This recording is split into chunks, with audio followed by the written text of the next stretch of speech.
The Chair welcomes everyone present in this joint public hearing of the Joint Committee to discuss several proposed measures that seek to rationalize and establish reforms in order to create a fair, sustainable, and clear mechanism for the pensions of military and uniformed personnel and other related matters. Distinguished colleagues who are present this morning and guests, we convene today physically and virtually to find the need to address critical concerns, which, if not managed immediately, would mean dire consequences in the financial welfare of our country.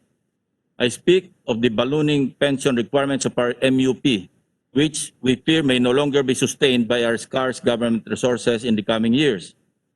Certainly, it is high time we created a standalone special fund so that we may deter the inevitable fiscal disaster of draining the public coffers attributed to the bloating pension requirements of our uniformed retirees, which up to this very moment completely rely on the national budget. The numbers don't lie and they boggle the mind. The actual total releases for the MUP pensions under the 2019 General Appropriations Act for MUP's pensions amounted to 107.2 billion pesos, while for this year, the adjusted appropriated amount is 80 billion pesos. As proposed under the 2021 National Expenditure Program, Congress is expected to approve 135.8 billion pesos to fund the pensions of the military and uniformed personnel. Before Joint Resolution Number 1 came into being, the MUP pension requirements were at 11 figures, 74 billion in 2017 and 76 billion in 2018. Be that as it may, we remain committed to fulfill our civic obligations to our men and women in uniform. After all, no less than the Constitution provides that the state shall, from time to time, review to upgrade the pensions and other benefits due to retirees of both the government and the private sector. But the tough question remains, how do we hit the right balance as we carry out our constitutional mandate to provide adequate remuneration and benefits to our MUP, while also ensuring that we have sufficient funds to manage our resource and financial obligations. In order to facilitate today's discussion, let us focus first on the key features of the proposed measures at hand by shedding light on the following matters. One proposal is to utilize the proceeds derived from interest and sound investment earnings from a corpus of funds collected from the sale of government assets and properties, or lease or joint development with the private sector. Hence, we need answers to some questions. First, what viable assets of the MUP services and the government in general can be used to establish the seed fund for this purpose? And second, how much can be generated to establish the pension fund, which, as estimated by our economic managers, could run up to almost 6 trillion pesos. Another proposal, as an augmentation to the first proposal, what would be the feasible rate of mandatory contributions from the active members of the MUP in order to sustain our funding need? How much would be the corresponding yearly share of the government in said mandatory contributions, if any? Concomitantly, since the compulsory retirement age will be an important factor in the continuity and viability of the fund, should it be maintained at the current 56 years of age, or should it be raised to 60 or even 65? If so, what are the fiscal implications? What is the potential impact on the future pension requirements should the scrapping of the indexation become a reality? What pension system should the government adopt in order to achieve financial standing that is sound and sustainable? And ultimately, what would be the total financial burden to the government should this new system be adopted?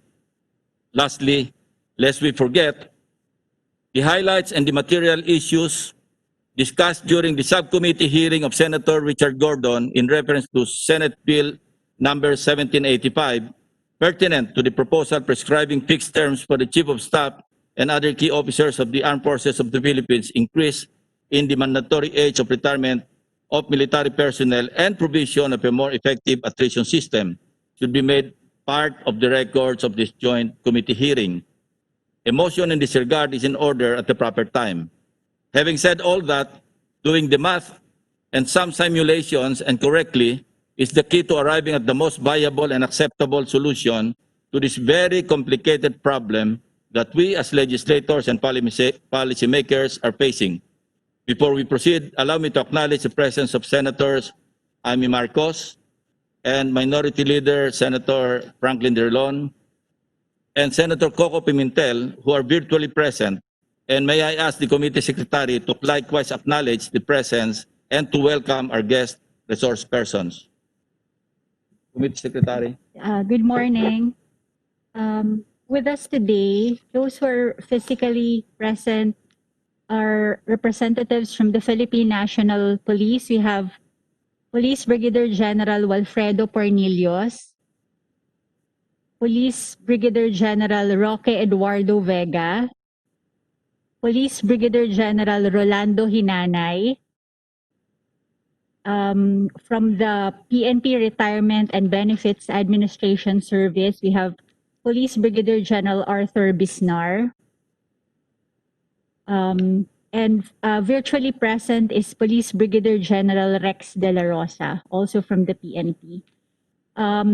Those who are virtually attending today's hearing, we have the Department of National Defense, headed by USEC Arnel M. Duco and USEC Cardazo M. Luna.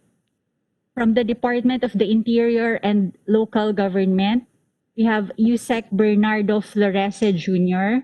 and USEC Rico Judge Echeverry.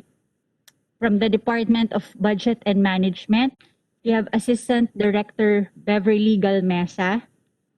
From the Department of Finance, represented by Bureau of the Treasury, we have Treasurer Rosalia V. De Leon and Mr. Jose Carlos Sebastian. From the Armed Forces of the Philippines, represented by their Vice Chief of Staff, Vice Admiral Gaudencio Collado Jr., Brigadier General Serme Ayuyao, and MGen Adriano S. Perez Jr. From the Philippine Coast Guard, we have Vice Admiral George V. Ursabia Jr.